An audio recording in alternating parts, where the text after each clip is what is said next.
Saludos jóvenes, espero estén bien. Bueno, esta va a ser la última clase para el primer parcial, pues para el parcial del cómputo 1, que será el próximo 14 de este mes de marzo. En esta clase pues principalmente vamos a hablar sobre la radiografía. En sí, la clase que se nos propone es radiografía del sistema esquelético. A grandes rasgos, lo que implica la historia de los rayos X, las aplicaciones de los rayos X, los usos que tienen los rayos X y principalmente hablar sobre la radiografía de tórax, que es el estudio pues más frecuente que se realiza con esto de los rayos X. Pero realmente a mí me pareció bien, hace ya 5 o 6 años de estar dando esta materia, incluir también los otros estudios de imágenes con los cuales contamos, pues, por lo menos aquí en el país, como son los rayos X, ¿verdad? Por supuesto, pero también, pues, la ultrasonografía, la tomografía axial computarizada, la imagen por resonancia magnética y la fluoroscopía, que es lo más nuevo, digamos, que viene a ser como una radiografía en tiempo real, donde podemos captar movimiento. Entonces, pues, estos estudios, cada uno pues tiene su aplicación, tiene su uso. Si bien es cierto que la radiografía pues fue lo primero que existió ya un siglo pasado, casi 2 siglos, pero realmente pues todavía tiene aplicaciones y se utiliza pues mucho, ¿verdad? como estudio de imagen, porque nos da una información fidedigna, de primera mano, rápida, para evaluar algunas situaciones pues del paciente. Entonces pues vamos a hablar de todo eso, aunque nos vamos a centrar más en la radiografía, pero pues pónganle atención a todo y vamos a poder pues sacarle provecho, ¿verdad? Sacarle provecho a la clase. La idea también es que ustedes conozcan los estudios con los que podemos evaluar al paciente, con los cuales podemos tener una visualización de los órganos internos, de los huesos, de los músculos, en fin, de todo. Aparte, pues que ya vimos la clase anterior, que era semiología, ¿cómo se llama? Anatomía de superficie. Pues con esto venimos a completar el estudio para un paciente, lo que les decía yo en la historia clínica. La historia clínica pues es la entrevista que se le hace al paciente.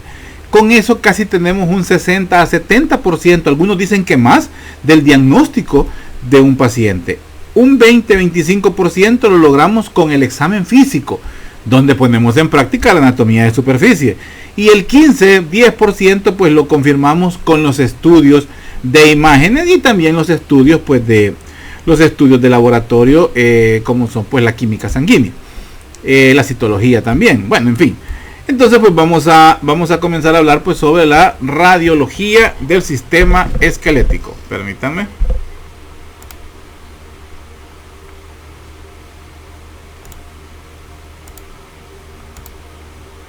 Ok. Entonces pues decíamos que vamos a hablar sobre esto y vamos a comenzar hablando un poco sobre la historia. La radiografía tiene sus orígenes en la fotografía. Ahí comenzó realmente la radiología.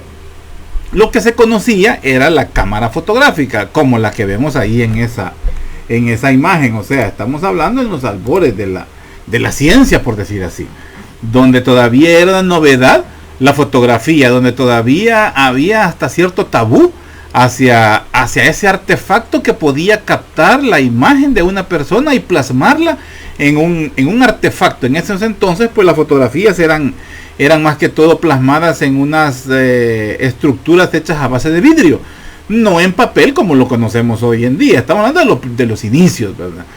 Entonces pues ahí se plasmaban en unas placas de vidrio y así también comenzaron a ser plasmadas pues las radiografías. Ahora, todo eso pues era, como les digo, de la época, eran los avances pues de esa época.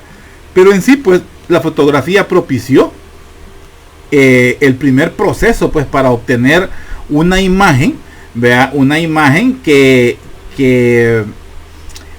veía el interior, ¿verdad? Veía el negativo, por decir así, del interior de un ser humano. Ahora, por supuesto, esto comenzó siendo aplicado en estructuras inertes, ¿verdad? En estructuras pues sin vida, por decir así, en puertas, en vasos, no sé. En muchas cosas se comenzó a hacer, pero veían de que no tenía las características de una fotografía, sino que era otra cosa. Entonces, pues, este señor, Wilhelm Conrad Röntgen, ¿verdad? Allá por 1895, ¿verdad? Este señor era un científico de origen, pues, alemán, descubrió una radiación de origen desconocido. Esa radiación de origen desconocido tenía la capacidad, pues, de penetrar los cuerpos opacos. O sea, los cuerpos que propiciaban un estorbo, por decir así, o que no permitían el paso de esos rayos. Entonces comenzó a ver esa situación y veía cómo el cuerpo opaco, por decir así, y centrémonos en el cuerpo humano, los tejidos del cuerpo humano podían absorber esa radiación. Y lo que se plasmaba en la placa, ¿verdad? En esa placa de vidrio inicial, pues era una estructura, era una fotografía completamente diferente. Claro, esto comenzó a hacerse como, digamos, como experimento o como jugando, porque la placa que se utilizaba para la fotografía se ponía frente a la persona que se le iba a tomar la foto. Esa era la forma en que se tomaban la fotografía. Pero en este caso la placa se ponía se ponía por detrás de la persona. Y entonces esperaban que la fotografía fuera mejor. Pero lo raro para ellos fue que no se plasmaba una fotografía, sino que se plasmaba otra cosa que era completamente diferente. Ahora bien, el principio era el mismo de la fotografía, pero los rayos, la radiación, la energía que se utilizaba era diferente y eran los rayos catódicos, ¿verdad?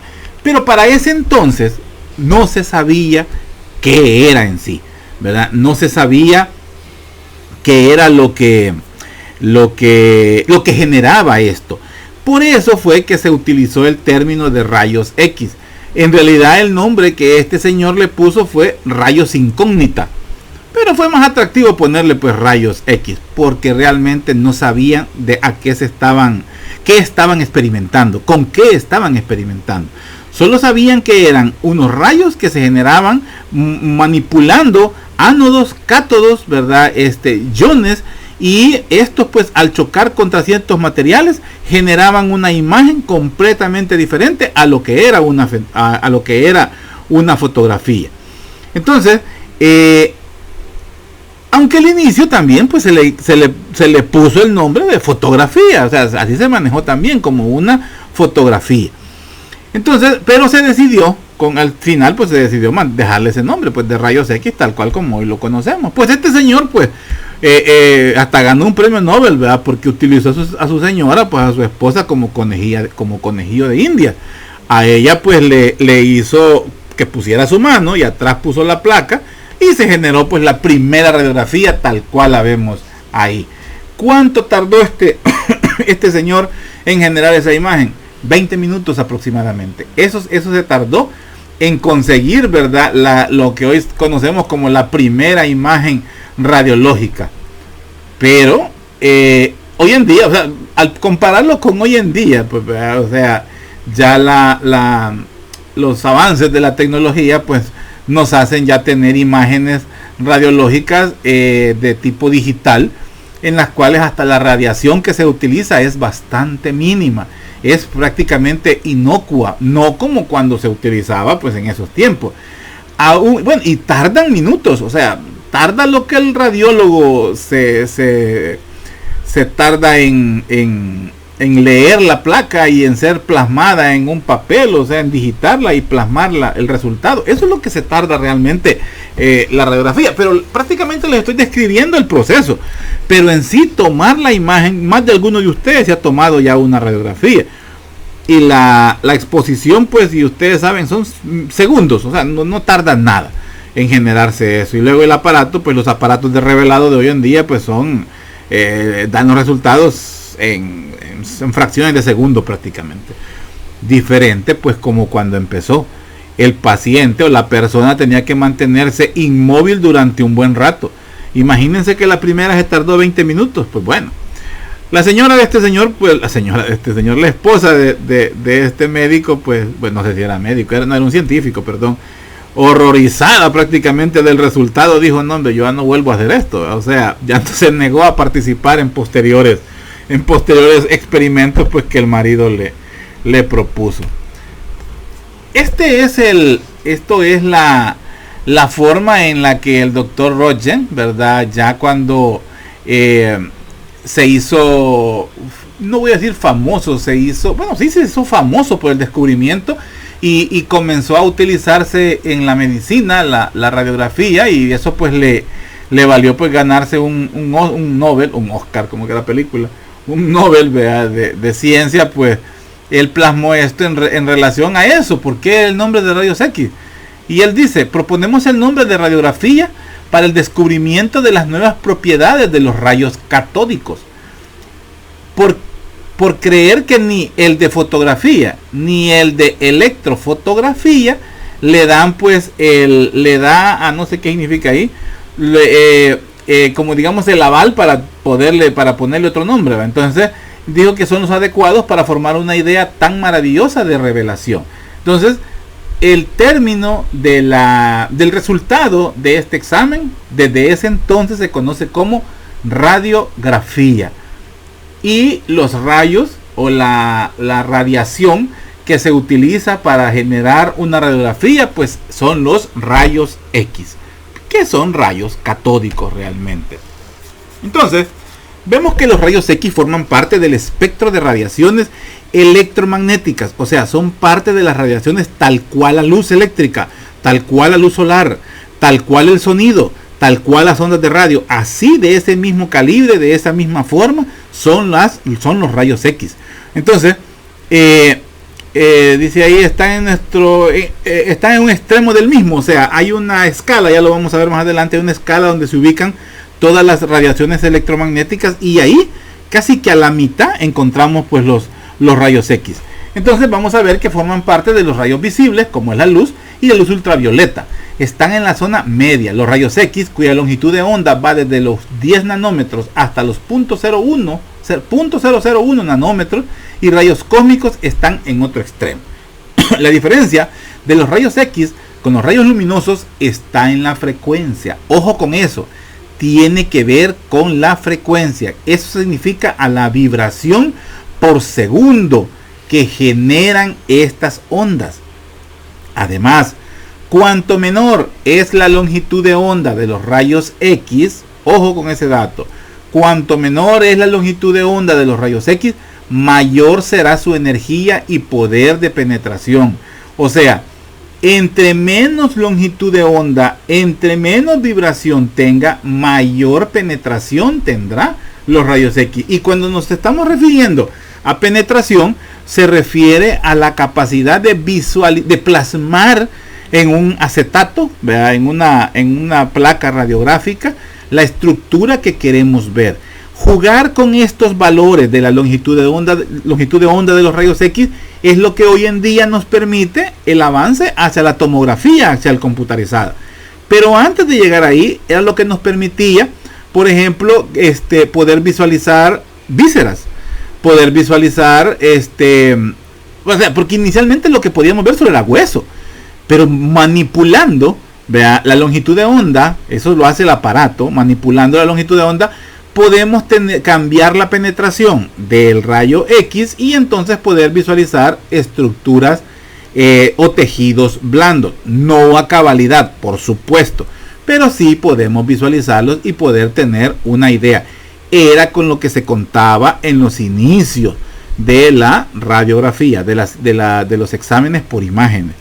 Claro, hoy en día se pasó a la tomografía axial computarizada, donde además de contar siempre con rayos catódicos, con un cilindro y con un juego de ánodo y cátodo diferente a los que se usan en rayos X, y como auxiliándose de un ordenador, es que se generan las imágenes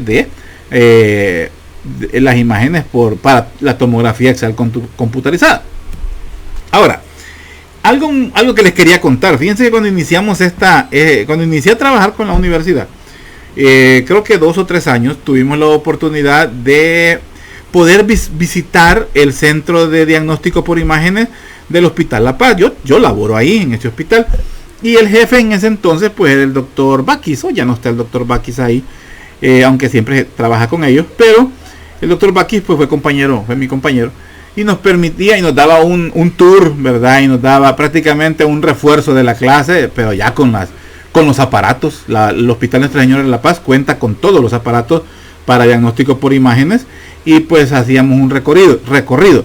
Lastimosamente pues con la pandemia estos últimos 2 años pues ya no pudimos hacerlo, vean los recorridos, y todavía pues no se puede, no podemos meter tanta gente.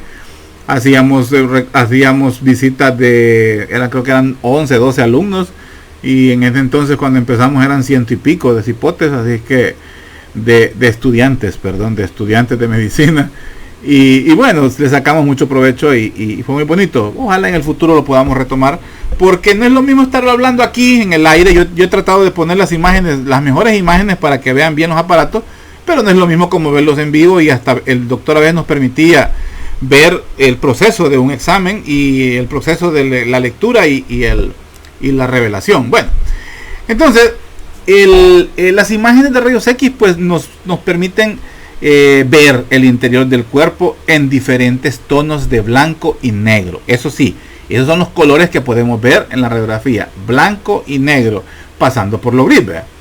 Esto es, pues, estos colores o estas tonalidades son gracias a que los tejidos absorben en diferentes cantidades la radiación. Entonces, pero algo que es muy importante decir: hoy en día la cantidad de radiación que se recibe en una radiografía es muy pequeña, diferente a hace algunos años. Todavía cuando yo era estudiante, estaba en mi séptimo año, mi año social, mi año de internado, cuarto, quinto, sexto año. Estamos hablando de ¿qué? 2000, 98, 99, 2000, 2001. El aparato de rayos X pues del Hospital San Juan de Dios se tardaba algo en generar una imagen. O sea, me refiero no en la exposición, sino que en el revelador. El revelador se tardaba bastante, se revelaba casi con un proceso similar al como se revelan las fotografías. Entonces era algo tardado. O ya no, como les digo, ya son cosas pues digitales. Este es el espectro, ¿verdad?, de electromagnético, donde se encuentran las longitudes de ondas o que nosotros conocemos: rayos gamma, rayos X, la luz ultravioleta, que es la luz visual, el infrarrojo, y las ondas de radio. El rayos X, como lo vemos en un extremo, y lo vemos cerca de los rayos que son tóxicos. Los rayos gamma son tóxicos y tienen la capacidad de modificar el ADN. Entonces los rayos X a exposiciones extremas puede provocar alteraciones en el ADN. Entonces en las ondas de radio pues encontramos lo que son las microondas, que es la forma de transmisión tanto de video, de imágenes, ¿verdad?, la telefonía móvil y la radio, como tal cual la conocemos. Entonces los rayos X forman parte del espectro electromagnético, y aquí lo vemos, el espectro entre todas las estructuras que generan pues variaciones en el espectro electromagnético. Y aquí pues están todas prácticamente. Aquí están los rayos X, las ondas de radio, los rayos infrarrojos, la luz ultravioleta, los rayos X duros, ¿verdad?, que son los más dañinos, y los rayos X blandos, como decíamos, 10 a la menos 9, más o menos es donde se ubican ellos. Y los rayos gamma pues ya vamos, como vemos aquí, que ya son los elementos radioactivos, o sea, ya están cerca de ser los tóxicos. Por eso es que hoy en día se trabaja en manipular los rayos X en el sentido de que sean lo más inocuo posible para la vida, ¿verdad?, para la existencia. Sigamos. Entonces, ¿cómo se producen los rayos X? La estructura, o digamos el aparato que se necesita para generar pues los rayos X es en sí pues un tubo de rayos catódicos. Es esto en sí. Esta es una representación. Cada aparato de rayos X, o sea, cada instrumento pues, que se utiliza para tomar rayos X, tiene una estructura como la que estamos viendo ahí, un tubo de rayos catódicos que es el que produce los rayos X. Lo que se necesita pues en sí es pues una fuente de electrones que choquen contra un blanco que tenga suficiente energía. Los electrones pues son los ánodos, los cátodos que encontramos aquí, y estos pues son los que tenemos una ampolla. Prácticamente esto se conoce como una ampolla que es de cristal, ¿verdad? Está sellada al vacío, y es la que contiene pues el cátodo en esta zona de acá, ¿verdad? Estamos hablando de compuestos radiactivos. El cátodo y tiene que es el negativo, y tenemos el ánodo que es el positivo. Estos pues son en sí, son realmente pues un filamento como el que estamos viendo, y es principalmente de tungsteno. Él es el que emite lo que se conocen como los electrones. Pero para eso tiene que haber una generación de calor, o sea, deben de ser calentados. Esa generación de calor se enfoca, ¿verdad? O se dispara, por decir así, y se hace chocar pues contra el ánodo. Específicamente en la zona central, ¿verdad? En la zona del objetivo prácticamente del tungsteno, que es donde se le conoce como el foco. Y ese es el que genera el haz, ¿verdad? De rayos X.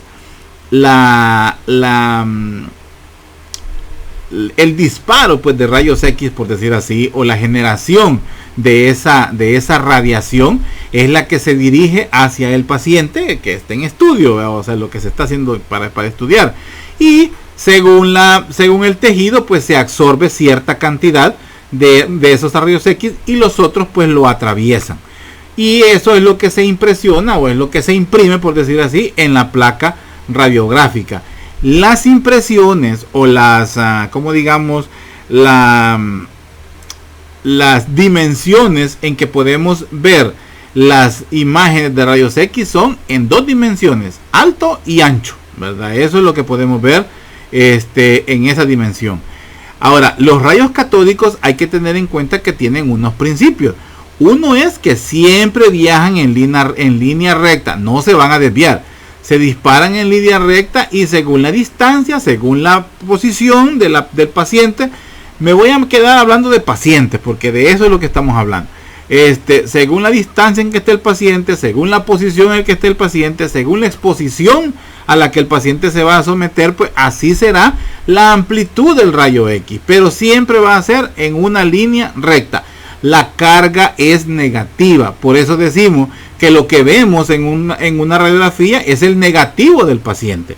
Si se acuerdan ustedes, ustedes creo que no, pero anteriormente, pues antiguamente los que ya tenemos algunos años, conocimos pues las cámaras fotográficas. Una cámara fotográfica era la que traía un rollo especial, ¿verdad? Se compraban los rollos de cámara, venían para 12, 24, 36 fotos. No era como hoy que se puede ponerse a tirar un cachimbasal de fotos uno con el teléfono y no hay problema, pero antes teníamos que ser muy certeros y muy, ¿cómo podemos decir? Muy cuidadosos para no perder fotos, ¿verdad? Entonces se tomaban las fotografías y se llevaba a un centro donde las revelaban y le entregaban a uno las fotos a colores, ¿verdad? Impresas, y a la par le entregaban los negativos. Los negativos era lo que había quedado de la fotografía, lo que realmente se había plasmado en esa placa fotográfica, ¿verdad? En ese rollo fotográfico, y lo que veíamos eran imágenes en blanco y negro. Cuando se sometían a la luz es que se le veían los colores, pero ¿cómo se llama? Principalmente, no, siempre lo que se veía era en blanco y negro y se le llamaba negativo. Entonces lo mismo es con los rayos X. Lo que vemos en sí es un negativo en la placa radiográfica, es un negativo. Entonces, por eso decimos que la carga de los rayos X es negativa, el segundo principio. Y el tercero es que ellos son desviados por campos eléctricos y magnéticos, es decir, por campos electromagnéticos. Estos campos electromagnéticos que los hacen desviarse son también el principio por el cual pues algunos penetran, algunos absorben y otros son repelidos, y son lo que nos ayudan a ver las imágenes pues en una radiografía. Sigamos, esto es lo mismo de lo que hemos estado hablando. Entonces, en sí pues los rayos X, volverlo a repetir, pues, es una forma de radiación. Es una forma de radiación igual que la luz, igual que son las ondas de radio, igual que son los microondas. Los rayos X hay que tomar en cuenta que atraviesan casi la mayoría de los objetos. O sea, atraviesan casi la mayoría de los objetos. Es decir, los que los absorben son bien pocos, pero sí, algunos son absorbidos. Y atraviesan, pues por supuesto, el cuerpo. Si no pudieran atravesar el cuerpo, no pudiéramos ver la radiografía. El tecnólogo o el licenciado en radiología, pues cuidadosamente, o sea, esto no es como tomar una foto. O sea, para poder ser radiólogo es un médico, pero un técnico en radiografía, pues es un especialista, bueno, hay tecnología también en rayos X.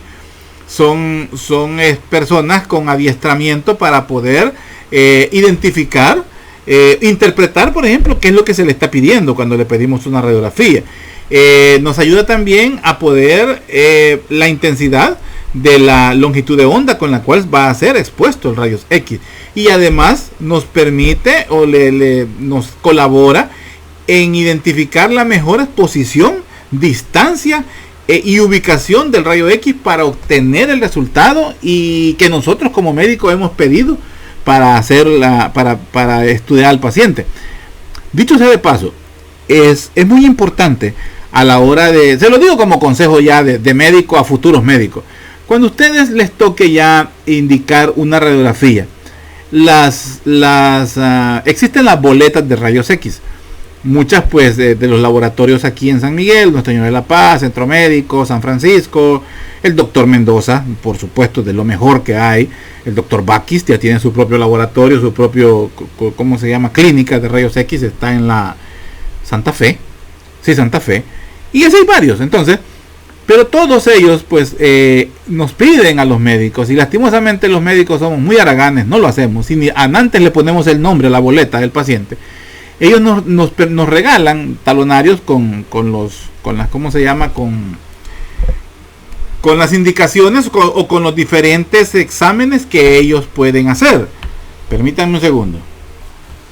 Estas, por ejemplo, creo que se ven bien. Sí, esta es una boleta para estudios de rayos X. Por este lado, por el otro lado, pues tiene para estudios de resonancia magnética, estudios de, ¿cómo se llama?, de ultrasonografía Doppler, ultrasonografía convencional. Este es del doctor Mendoza, este es del doctor Milton Bakis. Quiero ver, permítanme. Es igual, ¿verdad? Son boletas, pero no se ve muy bien, aquí más o menos. Entonces son boletas. Son boletas donde están los diferentes estudios que podemos, se ve muy blanco. Bueno, más o menos se ve. La idea es que cada vez que se indica un examen de un estudio para rayos X, estos debemos no solo de pedir, por ejemplo, rayos X de tórax, rayos X de abdomen simple, rayos X de columna vertebral. No, sí, hay que hacerlo, por supuesto, pero es bueno poner una pequeña historia clínica. ¿Para qué queremos el examen? Y lo otro que es muy importante es ponerle un diagnóstico. ¿Qué sospechamos nosotros? Si no estamos seguros de lo que estamos pidiendo, pues, o sea, ¿por qué lo estamos pidiendo? Son sospechas, podemos ponerle sospecho fractura, sospecho luxación, por poner patologías que tienen que ver con el sistema musculoesquelético. Pero también a veces utilizamos las radiografías para ver niveles hidroaéreos.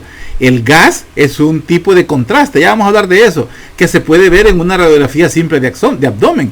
Y el gas presente en las vísceras abdominales podría ser signo de una obstrucción intestinal.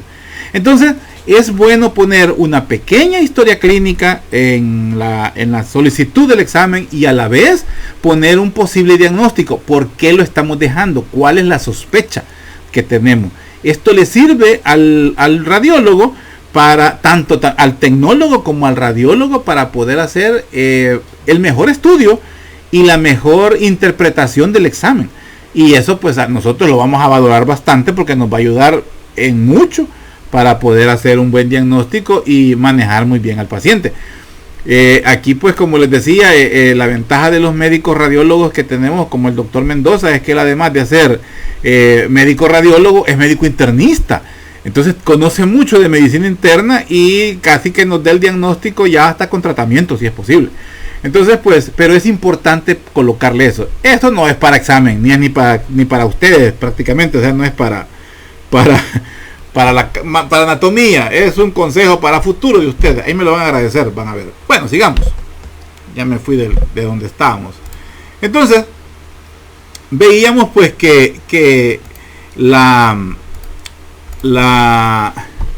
el tecnólogo pues ese nos va a hacer el mejor esfuerzo para tener pues una imagen de mejor calidad y por ende pues para que nos sirva mucho pues para el diagnóstico del paciente. Como decíamos, pues el rayo X realmente pues son haces de electrones, ¿verdad? Que provienen del cátodo, del choque entre el cátodo y el ánodo. Entonces que generan pues un rayo, un haz de luz, ¿verdad? Que es un haz de radiación realmente, que es el que va a generar pues ¿cómo se llama? Es lo que va a generar la imagen que se va a plasmar pues en la película que está por detrás. Entonces va a depender pues de la estructura que esté en el camino de la zona del campo. Esto es el campo electromagnético. Esto es el campo electromagnético de los rayos X. Lo que esté entre el rayo, ¿cómo se llama? La onda electromagnética de radiación y la película radiográfica, lo que esté en medio, lo que se intervenga en el camino, eso es lo que va a generar la imagen. ¿Por qué? Por la desviación parabólica de la luz cuando atraviesa ese cuerpo. Entonces, esos eran los principios de los que hablamos anteriormente. Ojalá los hayan anotado. Sigamos. Entonces, aquí ya visto de otra forma, ¿verdad? Es lo que vemos, el tubo de rayos X generando pues el haz de rayos X. Lo que está entre la película y el rayo es lo que genera la imagen, ¿verdad? Eso. La película se coloca en una estructura. Esta es una mesa de rayos X. Esto tiene una parrilla, como dice aquí. No me acuerdo si realmente así se le conoce aquí también. Creo que se llama el portaplacas, le dicen aquí. Entonces, este portaplacas es móvil, se mueve en todas las direcciones para según si es de cabeza, si es de cuello, si es de tórax, si es de abdomen, si es de pelvis, si es de miembro inferior, bueno, se mueve. Este es para tomarlas acostado, también hay para tomarlas de pie, o sea que hay de varias formas para según la radiografía. Ya vamos a ver eso más adelante de las exposiciones. A medida que los rayos X atraviesan el cuerpo, estos van siendo atenuados. Ese es el término real, atenuación. Eso es lo que genera en sí las imágenes, la atenuación del rayo X. O sea, es el hecho en que va a ir reduciendo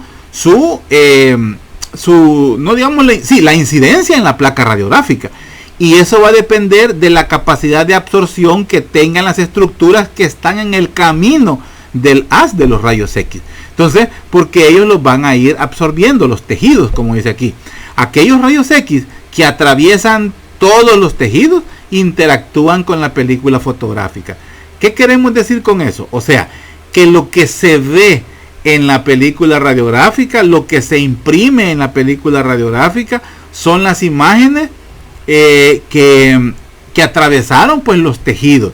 Lo que logró atravesar es lo que se imprime. Según la capacidad de absorción que tengan los tejidos, así se van a plasmar en la imagen. Los que más absorben, o sea, si se ve oscuro, es porque no tiene capacidad de absorción. Si se ve oscuro, no tiene capacidad de absorción. Si se ve chele, no sé el nombre, no es de la palabra, pero así para entenderlo. Si se ve blanco, es que lo absorbió por completo. Y por eso vamos a ver que hay diferentes densidades. Vamos a ver en una radiografía. Y utilizamos pues esta mnemotécnica. El aire atenúa ligeramente los rayos X. ¿Qué quiere decir eso? Los rayos X que atraviesan todos los tejidos en una placa radiográfica lo vamos a ver negro. Así se va a ver negro, negro. El rayo X que logró atravesar un tejido se va a ver negro. ¿Qué? Para ponerlo más fácil, solo tengo el generador de los rayos X y tengo la placa radiográfica y en medio no hay nada. Yo disparo el rayos X en la placa radiográfica, cuando la revele se va a ver negra, negra, negra. ¿Por qué? Porque no hubo nada que la absorbió. La grasa atenúa los rayos X más que el aire, pero menos que el agua. O sea, la grasa absorbe un poquito, o sea, la atenúa un poquito, más que el aire, pero menos que el agua. O sea que el agua la vamos a ver ya un poquito más blanquecita, vea un poquito más grisácea, por decir así. El hueso es el que más atenúa los rayos X. De las componentes de un cuerpo humano, el que más atenúa, o sea, el que más absorbe los rayos X son los huesos. El que menos lo absorbe es el aire. El aire es un componente de nuestro cuerpo humano. ¿Dónde tenemos aire? En los pulmones. O sea, que es un componente. Entonces, los componentes del cuerpo humano son el músculo, los huesos, no digamos los músculos, tejidos blandos. Tejidos blandos es un tipo de densidad. La grasa es otro tipo de densidad. El hueso es otro tipo de densidad. Cartílago y articulaciones es otro tipo de densidad. Y el agua, como la sangre, ¿verdad?, que es la considerada como un líquido, entonces ese es otro tipo de densidad. Y pudiera haber metal. ¿Bajo qué condiciones pudiera haber metal en un paciente? Pregunta de foro. Bueno, las diferencias en atenuación dan lugar a diferencias en el nivel de exposición, ya que al revelar la película fotográfica o la película radiográfica, yo no sé por qué lo he dejado así, es película radiográfica, el hueso aparece blanco en la placa porque esta región de la película ha sido expuesta a la mínima cantidad de rayos X. Ojo, no se me vayan a confundir. El hueso absorbe la mayor cantidad de rayos X. Por ende, la placa fotográfica, en la zona donde se ubica ese hueso, se expuso la menor cantidad a los rayos X. ¿Por qué? Porque no llegaron, porque lo absorbió el hueso. El aire aparece negro en la placa porque estas regiones fueron expuestas a la mayor cantidad de rayos X. ¿Qué quiere decir con esto? El aire no absorbe rayos X. Por ende, la placa radiográfica se expone a la mayor cantidad de rayos X. Por eso se ve negra. De ahí es donde tenemos los términos radioopaco y radiolúcido. Radiolúcido son las estructuras que absorben rayos X y en la placa las vemos cheles. Y radiopaco significa las estructuras que permiten el paso de los rayos X y por eso se van a ver opacas, ¿verdad? U oscuras. Sigamos. Ups, no me dio aquí más. Entonces aquí vemos las 5 densidades radiológicas: aire, grasa, agua o tejido blando, hueso o mineral y el metal. Ya les decía, ¿cómo podemos tener metal? Aquí hay un marcapaso. Un marcapaso tiene componentes metálicos. Una placa de osteosíntesis, una prótesis de rodilla, una prótesis de cadera, un clavo, una platina, lo que sea, es un metal que está en los rayos X. Las mismas amalgamas que tenemos en los dientes, bueno, los que ya tenemos años, ¿verdad? Tenemos amalgamas de que eran las amalgamas de los dientes, no me acuerdo, pero eran de metal, de plata, no, algunos andan oro, pero ese es otro pisto, son metales y se pueden ver en las placas. Hoy en día no, los rellenos son de porcelana, pues ya es otra cosa. Entonces, pero sí, los metales, ¿verdad? Algunos pacientes que tienen alguna esquirla o tienen herida de bala y la bala pues no fue removida del cuerpo, pues ahí se ve fácilmente en una placa pues radiográfica. Entonces aquí vemos las diferentes densidades. La densidad del hueso, el hueso se ve chele, como le estábamos hablando.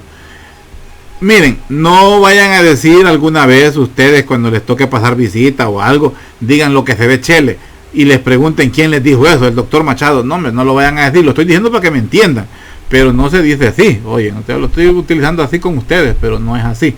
Se ve radiolúcido, así es, mejor dicho. Entonces esto es una densidad de grasa. El corazón, pues el pericardio tiene una gran cantidad de grasa alrededor. Tejidos blandos, el músculo cardíaco es un tejido blando. Aquí tenemos el diafragma, aquí tenemos un gas. Este gas es la burbuja gástrica. Este está en la zona de la cúpula gástrica, de la cúpula diafragmática izquierda. Ahí encontramos gas que forma parte del fondo del estómago. Entonces también tenemos el metal en este paciente que presenta un marcapasos. Sigamos. Entonces aquí vemos el aire. ¿Dónde vamos a ver aire? O sea, vamos a ver negro. ¿En qué estructura? En la tráquea. La tráquea está llena de aire. Esta es la tráquea. Esta es la columna. Así la describe el médico. Columna de aire. Se mantiene la columna de aire. Así la describe. O columna de aire en condiciones normales. O columna de aire visible y en posición central. Eso nos está diciendo de que la tráquea no está movida. También el esófago podría presentar una columna de aire, pero la del esófago es un poco más difícil de ver porque el mismo tejido blando es un poco difícil de determinarlo en una radiografía, porque la tráquea sí la podemos visualizar un poco la tráquea, a ver si se acuerdan. Luego también podemos encontrar aire o ¿cómo se llama? Tinción oscura en los bronquios principales. Esta es la zona de los hilios pulmonares.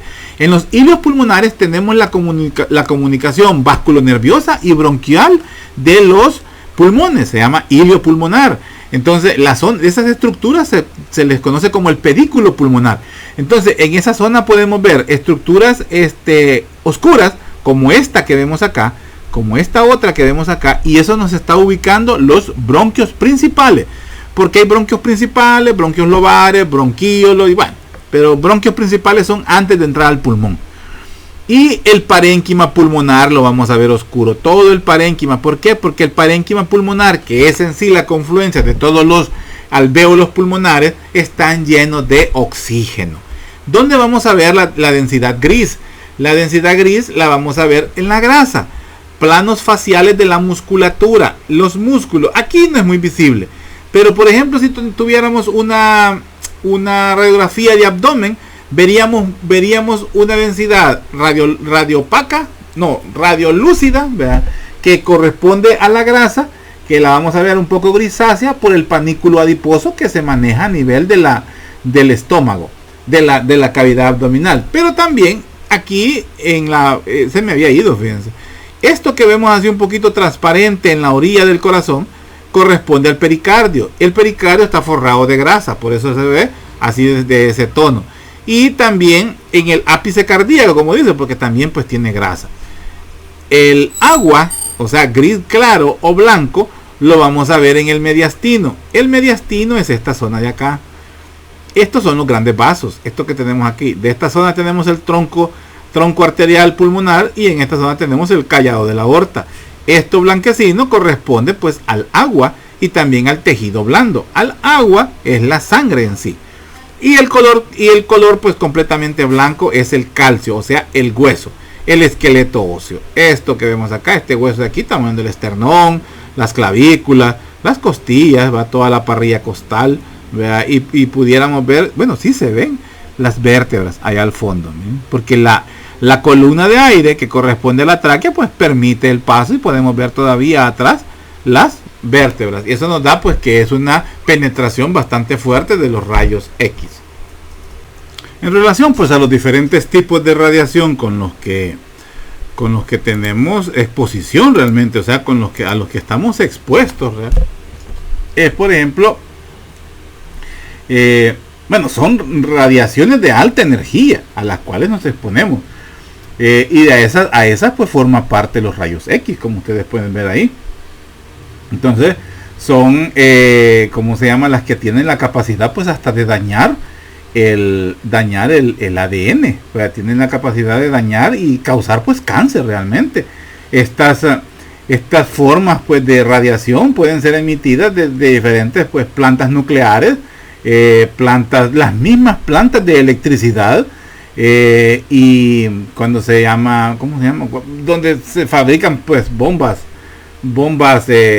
armas atómicas, y donde se utiliza mucha radiación. O sea, fíjense que si ustedes se han fijado, por ejemplo, en todos los lugares debe haber, pero por ejemplo yo viajo hacia la zona de ¿cómo se llama? Del norte de la Unión, allá por Santa Rosa. En esa zona pues hay tendido, como ya es cerca de frontera, y como hay venta de energía eléctrica hacia otros países, hay un tendido eléctrico especial que es bien alto, que son unas torres bastante altas, si ustedes se fijan, y tiene varios cables. No me acuerdo, no me he fijado muy bien, pero si ustedes se fijan, la vegetación, si se fijan en la ¿cómo se llama? En la zona verde por donde va pasando ese tipo de tendido eléctrico, es bastante seco. Casi siempre, casi todo el año es bastante seco, es bastante pobre, ¿verdad? La vegetación. Entonces es debido a ese tipo de radiación. Imagínense cómo daña y cómo dañará a la gente que vive cerca. Hay una idea por ahí que cuando vinieron las plantas las repetidoras o las antenas de las ¿cómo se llama? De las compañías telefónicas, pues estas podían generar enfermedades y problemas a la población donde estaba cerca una antena. Pues tan perdidos no andan, ¿verdad? Porque sí, está demostrado que la radiación el espectro electromagnético está en todas las ondas que alteran ese espectro. Entonces, y ahí está incluido las ondas de radio, la misma luz, la luz eléctrica, y por ende pues ahí están los rayos X, la luz del sol. Todo eso forma parte del espacio del espectro electromagnético, y todos tienen la capacidad de alterar según la dosis, según la cantidad a la que el cuerpo humano se expone. Como ustedes pueden ver aquí, la capacidad de penetración de las estructuras de los rayos y cómo pues pueden ser dañinos. Estos son bastante dañinos para el cuerpo, ¿verdad? Y bueno, realmente todos son dañinos, pero vemos con la capacidad de penetración pues que tienen algunos. Los neutrones, pues solo el hormigón es el que lo detiene. En un inicio, en los inicios de los estudios radiográficos, pues los lugares donde se toman los rayos, bueno, y todavía hoy en día los lugares donde se toman los rayos X, pues tienen unas cubiertas bastante fuertes, esas paredes, para poder contener los rayos X al interior de ese lugar donde son emitidos, ¿verdad? El mismo radiólogo, el técnico en rayos X, cuando va a tomar un examen y él tiene que estar ahí presente, tiene que estar deteniendo al cliente o lo que sea, según la complejidad del examen, pues se ponen unos gabachones que están conformados por aluminio, por plomo, ¿verdad? Para poder pues evitar pues el paso de los rayos X y que puedan llegar a ser tóxicos para el cuerpo. O sea, exponerse una a las 500 pues está bien. Hay un estudio que dice que la exposición a los rayos X, liberar esos rayos X del cuerpo humano se tarda hasta 10 años. Así dice un estudio, pero estamos hablando de un estudio viejo, estamos hablando de aparatos viejos que generaban rayos X. O sea que hasta la misma situación cambia. Así que, pero solo por poner un ejemplo. Pues me estoy dilatando bastante y falta algo de la clase. Vamos a ver. Entonces, modificaciones en la técnica de los rayos X permiten producir una corriente continua de rayos X en el tubo de rayos y recogerla en una pantalla para conseguir una visualización en tiempo real de estructuras anatómicas en movimiento, estudios varitados, angiografía y fluoroscopía. Estos son estudios basados en rayos X. La radiografía, estructuras anatómicas en movimiento, esto es fluoroscopía. Estudios varitados es cuando le administramos un material de contraste al paciente. Queremos evaluar una estructura que no tiene la capacidad de absorber los rayos X, pero queremos visualizar la estructura, le ponemos un líquido que puede hacer contraste. El bario, por ejemplo, es uno que se utiliza. Las angiografías también, donde utilizamos contraste, y la fluoroscopía, que ya lo decíamos. Entonces, ¿cuáles son las propiedades de los rayos X? Poder de penetración, efecto luminiscente, efecto fotográfico, efecto ionizante y efecto biológico. Poder de penetración: cuando un haz de rayos X incide sobre la materia, o sea, es con la capacidad que tiene de absorberlo y de dejarlo pasar. A eso es lo que genera las imágenes radiopacas y radiolúcidas. El efecto luminiscente es la capacidad de ciertas sustancias de emitir luz al ser bombardeadas por rayos X. Esto es lo que conocemos como fluorescencia o fosforescencia. Ahí es donde se basan los estudios con materiales, ¿cómo se llama? Materiales de contraste, así se llaman. Son líquidos, son sustancias que tienen la capacidad de reflejar los rayos X, y al reflejarlos, pues, o mejor dicho, de absorberlos, y se van a ver de una coloración radiolúcida fuerte en una radiografía. El efecto fotográfico es la capacidad de producir cambios en las emulsiones que cubren las placas fotográficas. Esto es la base de la imagen radiológica. O sea, las emulsiones, o sea, es una gelatina y en esa gelatina está embebido los hialuros de plata. Esos son los que permiten que se dé la reacción de entre los rayos X y que permiten la impresión o la generación de una imagen. Entonces, es el efecto fotográfico que tienen los rayos X al combinarse con los hialuros de las emulsiones, pues que están embebidas en la placa radiográfica, son los que permiten, pues, la imagen radiológica. El efecto ionizante es la capacidad que le confiere a los gases de ser conductor de la corriente eléctrica. Entonces permite medir la cantidad y la calidad de la radiación. El efecto ionizante es la reacción que tiene con los gases, que pueden tomarse o utilizarse también como materiales de contraste. Y el efecto biológico, la capacidad de producir cambios en los tejidos vivos, efectos biológicos de beneficios y efectos nocivos. Esta es la base en la que se usa la radioterapia. En cáncer, en manejo de enfermedades de origen maligno, cáncer, hay una rama que utiliza de la medicina que utiliza la radioterapia, o sea, el uso de bombardeo con rayos X a altas cantidades, a niveles altísimos. La idea de ellos es matar las células malas, las células cancerosas. El problema de todo esto es que también se pasa llevando a las células buenas, a las células sanas, y entonces los pacientes, pues, en el proceso pueden llegar a morir. Pero es una alternativa ante el final, pues, ante el desenlace al cual se expone el paciente, que siempre es la muerte. Entonces, por eso se exponen a las radiaciones para poder, pues, enfrentar la muerte. Medios de contraste, lo que les estaba hablando. Los medios de contraste, pues, son sustancias que se emplean con fines diagnósticos debido a su capacidad para absorber los rayos X en mayor o menor grado que los tejidos blandos. Esto permite obtener una representación visual de determinadas estructuras y órganos, así como de cavidades y de procesos funcionales de nuestro organismo.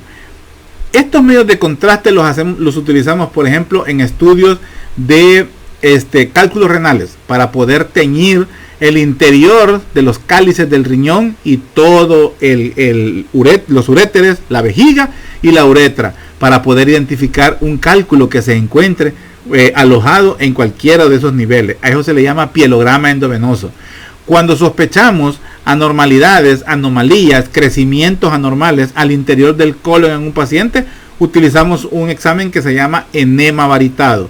Al paciente se le administra a través de un enema, o sea, se coloca una cánula y se prepara un líquido donde se utiliza bario, y eso, pues, se le introduce por el ano al paciente. Todo ese líquido se le inyecta para poder rellenar todo el colon, y luego, pues, se somete a las radiografías. De ahí podemos ver anomalías propias o crecimientos anormales al interior del colon. También lo pudimos utilizar para ver intestinos, para ver vesícula, para ver colédoco, para ver ¿qué más? Bueno, se me ocurre eso ahorita. También estudios del esófago. Entonces ahí se utilizan los estudios de contraste. Es de vital importancia que estos productos no sean tóxicos. Antiguamente utilizaban productos embebidos, o mejor dicho, que estaban suspendidos en sustancias oleosas, o sea, aceites.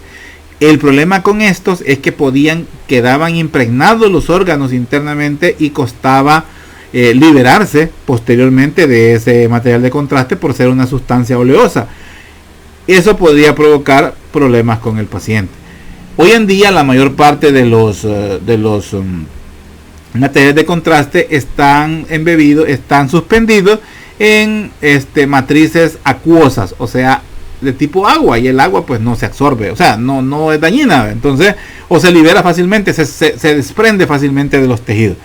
Los principales medios de contraste son los baritados y los yodados, y todos pues tienen que ser solubles en agua.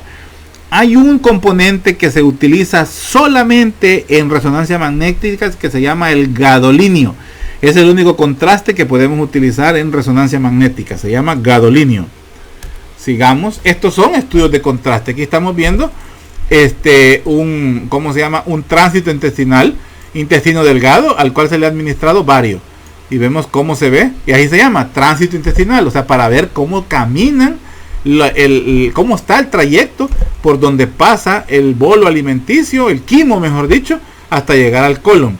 Esto más que todo es para identificar lugares de estrechez, lugares de torsión o la presencia de adherencias que se conocen como bridas. Esta es una angiografía, ¿verdad? Aquí se ha administrado un material de contraste para poder ver el trayecto de un vaso sanguíneo. Estudios que nos son muy útiles, ¿verdad?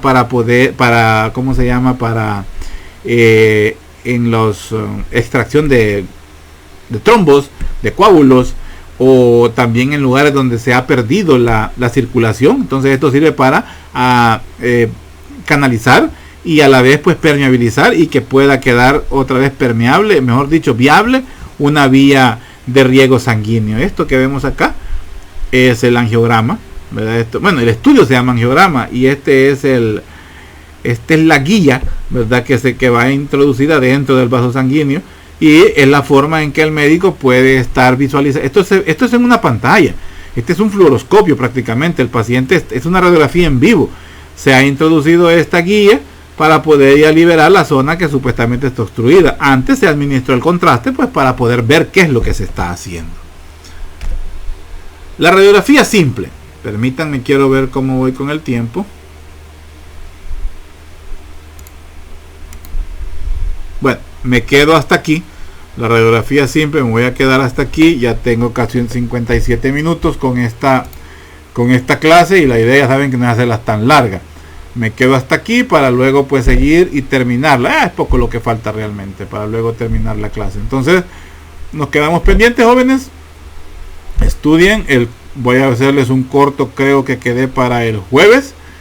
Sí, para el jueves creo que quedé con un corto. Voy a rectificar. Quedamos así y estamos pendientes. Cuídense mucho. Ok.